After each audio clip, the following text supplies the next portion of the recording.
Today we talk about how can you fix this problem or know how you can do that on your Genshin Impact app. So you just follow these ways then it's going to work with you. All you have to do, you just click here on settings, just click on it here. So then it's going to take you to this list, it's going to show for you like this here. Then you go down, you just keep going down here, then you click on apps. Come to apps list here and here you're looking for Genshin Impact app or just click on search. Then here at Genshin Impact you just click on it. You come to next step here, click on force stop, click on OK.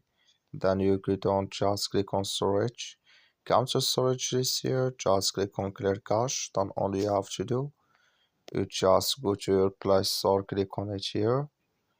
And here you search here for Genshin Impact. It's going to show for you like this. You will find here update, click on it and it's going to work with you. That's all you have to do. Thank you for watching. Don't forget to support us by like and subscribe.